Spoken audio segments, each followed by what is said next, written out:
100 km plus à l'est, toujours sur la Tamise, Londres.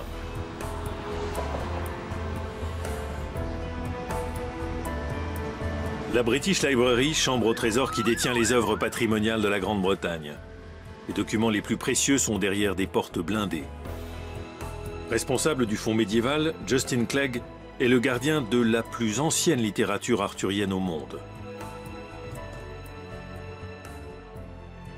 Ce manuscrit de la seconde moitié du XIIe siècle est une édition de l'Historia Regum Britanniae de Geoffrey von Monmouth.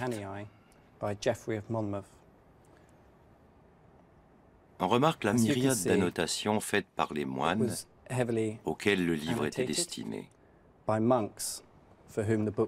Il inclut l'histoire du roi Arthur dans une version alors fort populaire. L'auteur y raconte l'histoire du roi Arthur et des chevaliers de la table ronde dans une version qu'il a su rendre très populaire. Parce qu'il fut largement diffusé tant en Grande-Bretagne que sur le continent, ce manuscrit est ainsi devenu l'ouvrage de référence sur la vie du roi Arthur et de ses proches chevaliers. Dans son histoire, Geoffrey imagine certains thèmes qui seront repris ensuite par d'autres écrivains. Il est le premier à donner corps au personnage de Merlin.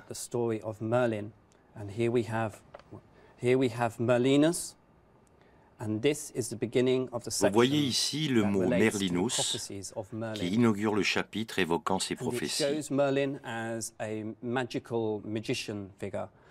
Merlin est présenté comme un enchanteur capable de faire des miracles grâce à des pouvoirs magiques. C'est lui qui va nous présenter Arthur et annoncer l'avènement de celui qui sera un grand roi.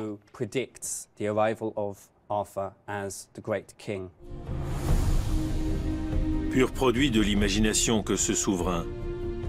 Les maigres sources sur lesquelles Monmouth se fonde pour rédiger son essai soi-disant historique sur un roi Arthur évoquent un chef d'armée du VIe siècle du nom d'Artorius et le château fort de Tintagel en Cornouailles.